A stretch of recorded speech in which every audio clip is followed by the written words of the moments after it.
The live 5-for-6 Skyview Network, sponsored by Terry Lambert Hyundai. Pretty much anything that you can cough, sneeze, or maybe accidentally touch after you've touched a mucous membrane, like your mouth, your nose, your eyes, that can hold on to the virus. Right now on News Channel 6 at 6, health experts are urging you to use caution as cases of the flu are surging across the country. We'll hear from local doctors about how to protect yourself as your News at 6 starts now. Live from Television Park, this is WJBF News Channel 6 at 6.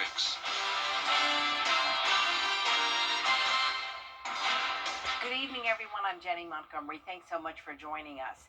Coverage you can count on begins with the flu season and the rapid spread of infections. Local health experts are urging you to use caution as cases of the flu are surging across the country.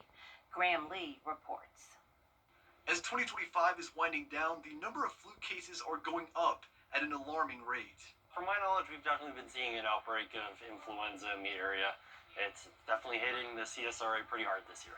The CDC reports more than 6 million flu cases worldwide since the season started, and nearly 5 million cases here in the U.S. Peak flu season is hitting later this year compared to previous years, and the holiday travel is increasing the chance for the virus spreading. We see a rise in flu rates around this time of year with all the travel, all the time spent inside, the time spent with loved ones who were traveling. So even if you weren't traveling yourself, if you're seeing anyone who's been on a plane, train, or seen others lately, those big community events just make it really easy for these viruses to spread. Bentley says some of the best prevention methods are to get your flu shot and wash your hands. Pretty much anything that you can cough, sneeze, or maybe accidentally touch after you've touched a mucous membrane, like your mouth, your nose, your eyes, that can hold on to the virus. You want to wash your hands anytime that you accidentally touch your face or if you're about to eat to make sure that you're preventing your risk of getting the flu as well. And with New Year's Eve on the horizon, doctors still want you to have fun, but encourage you to know your limits. If you feel like you might be getting sick, it's okay to stay home. It's okay not to go to that party. It's okay to delay those times. So if you might be getting sick, don't put others at risk. Doctors say it's also a good idea to keep a hand sanitizer bottle handy. If you are at risk, they recommend avoiding large gatherings to stay safe. In Augusta, Graham Lee, WJBF, News Channel 6. A big donation today to the Wellstar Children's Hospital of Georgia. Tom Golisano, founder of the payroll company Paychecks, made a $50 million donation. A spokesperson for the hospital says this is the largest donation in the history of Wellstar and the Children's Hospital of Georgia. Accepting this gift means joining the Golisano Children's Alliance. The money will be used to create a new PICU. We've been on the journey and in the process of moving towards having a separate cardiac intensive care unit for children. This just accelerates that and allows us to do it much quicker than we would have otherwise been able to do. So that's good news for children in Georgia and in our region who need this care. They'll soon be renaming the hospital to Wellstar Golisano Children's Hospital of Georgia. New tonight, the Chief of Staff for the Richmond County Sheriff's Office is up for a new job. Chief Louis Blanchard is the top choice for police chief in Lynn Haven, Florida. The City Commission will vote on Blanchard's hiring at Tuesday's meeting, which would officially finalize the appointment. Time now for a check of the forecast with our Chief Meteorologist, Jenna Petracci. Jenna. Well, Jenny, it was a very windy Monday, and luckily those winds are settling down, but we're still seeing sustained winds up to around 15 miles per hour. The gusts up to around 30, currently at 26 in both Augusta and Aiken. And we had a gorgeous sunset tonight. Here's a look at our Terry Lambert Hyundai Skyview cam showing mostly clear skies in North Augusta, just a few lingering clouds. Today's almanac shows that we had a low of 57 and a high of 67, so actually pretty mild, but this high temperature was actually reached around 9 o'clock this morning, and then it cooled down from there. We got into the upper 50s in the early afternoon, so it is much cooler than it was yesterday by 16 degrees in Augusta, putting us at 51. A lot of places now in the upper 40s, like Aiken and Thompson. Gibson, you're at 47, 46 in Crawfordville, with very low dew points down to the single digits for some of us. You can can see on satellite and radar that the cold front is moving out, high pressure is moving in, and that will keep us clear and dry tonight. And it's getting cold, 39 by 10 o'clock, with low temperatures falling into the upper 20s Tuesday and Wednesday morning, but more mild temperatures by New Year's Day. I'll have more on your forecast coming up. Back to you, Jenny. All right, Jenna, we appreciate it. One person is dead after an early morning crash in Burt County. It happened just after 5 a.m. at the intersection of Highway 23 and Ben Hatcher Road.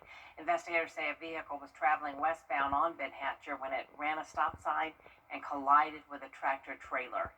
The driver of the vehicle was killed in the crash and has been identified as 55-year-old Max Bowersox. In Richmond County, we're still waiting to learn if bones found Sunday are human. The bones were found on Deansbridge Road. The coroner's office is sending the bones to the GBI crime lab to confirm whether or not they're human, and if so, attempt to identify the victim. Aiken city leaders giving the green light for a new multi-family housing development. Dozens of apartments could soon arrive in one of the city's growing neighborhoods. The project will transform undeveloped land that's sat empty for years. 3 buildings will have 24 units each, and the fourth will have 12. A retention pond in the southwest corner will manage stormwater runoff. City leaders say the development meets growing housing demand.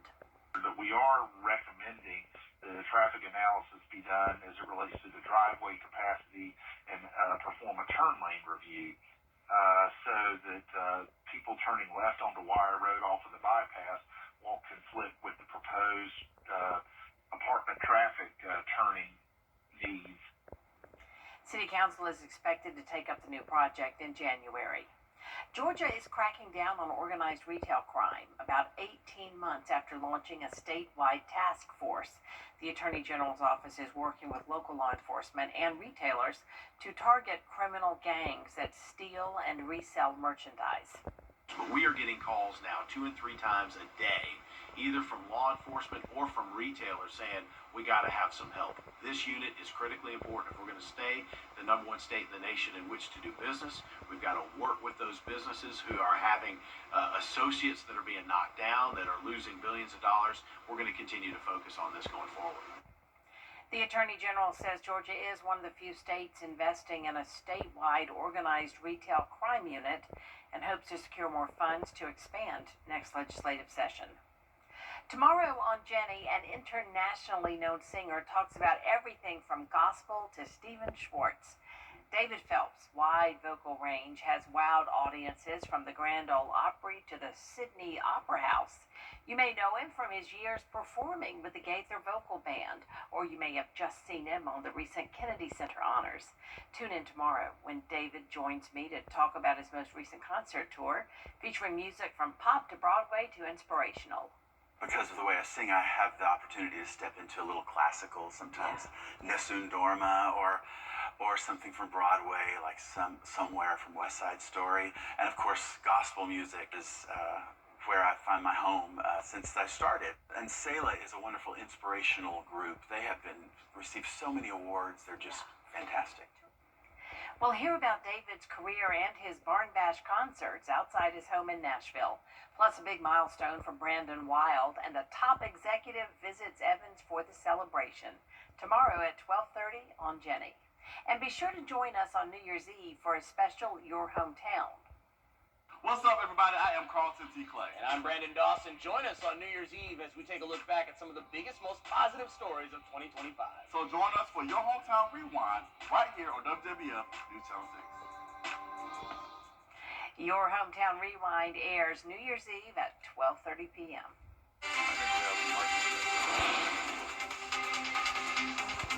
News Nation. We won! Looks back at Chief Meteorologist Jennifer Prachi is back with us now. Well, it was nice and warm this weekend, Jenny, but it's getting cold as we wrap up 2025. But it will become more mild on New Year's Day, followed by a rain chance this weekend. I'll have your full Viper 6 forecast when we return. the all-new Closed captioning on News Channel 6 is sponsored by Hearing Associates of South Carolina. The News Channel 6 mobile app is now even better. Download it today. Now, your most most accurate forecast with WJBF Live 5/6. Welcome back. It was a windy Monday with a 46-mile-per-hour wind gust recorded at Augusta Busch Field this afternoon. It's still breezy out there, but the winds are dying down, coming out of the northwest, only up to around 15 miles per hour sustained, and those gusts up to around 30, currently at 26 in both Augusta and Aiken.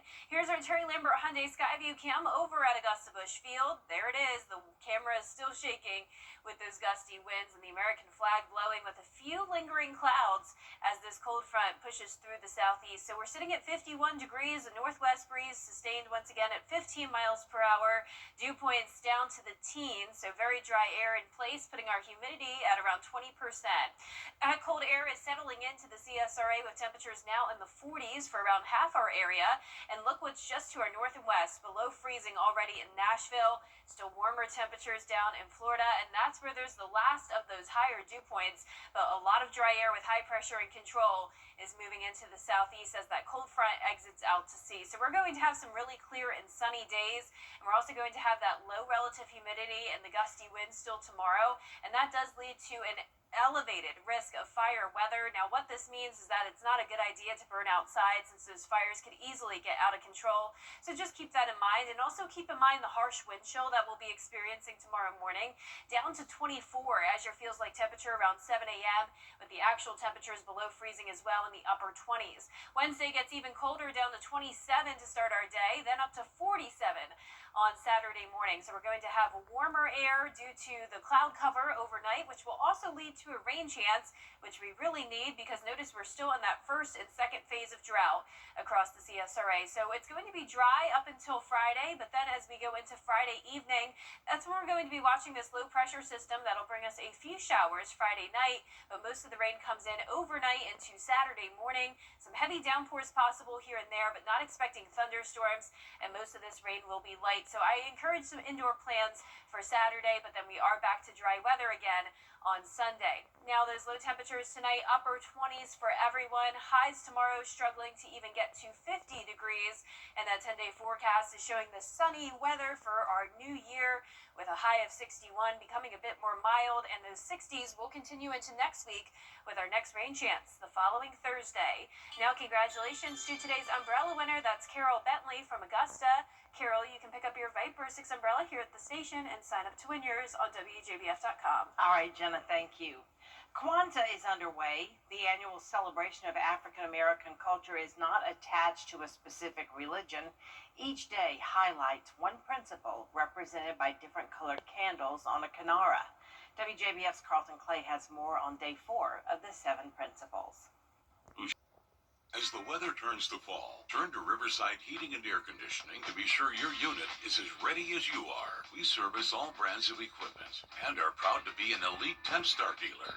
At Riverside Heating and Air Conditioning, we offer free estimates, and we have 60 months no-interest financing until November 29th. We even have second-look credit options for those with challenged credit. And just like Chili Willy, you have a license to chill. Stay comfortable inside with Riverside. 2026 is the year to go. To rooms to go, of course. Start the new year with new furniture. Go for fresh new pieces, bold new rooms, amazing sale prices that make it easy to say yes. Whether you go online or in store, go for color, go for comfort, go for savings, and see everything that's possible. Don't just start the new year, style it. It's the Rooms to Go New Year's sale. It's Team Georgia versus South Carolina as the area's best high school football players battle for the title. Border Bowl 13. Buy tickets at WJBF.com. Our 10-day forecast is showing much cooler weather taking over tomorrow. Lows in the upper 20s, highs near 50, and then a little bit more mild for New Year's Day. 61 on Thursday, 60s continuing into next week with our rain chances Friday night into Saturday, and then the following Thursday. And I know all of us here love the warmer weather, so this is going to be a little bit tough tomorrow. We really do. We really like the warmer weather. I'm struggling looking at this. A factory that claims to make 1 million donuts a day for Dunkin' was built earlier this year, and some people are complaining about it. At a city council meeting, one resident says for the last 2 months, his house has smelled like donuts all the time.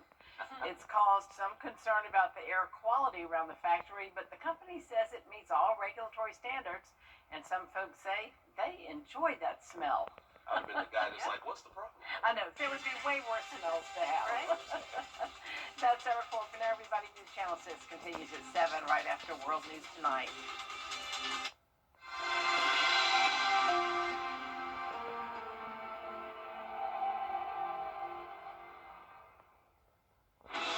Tonight, the state of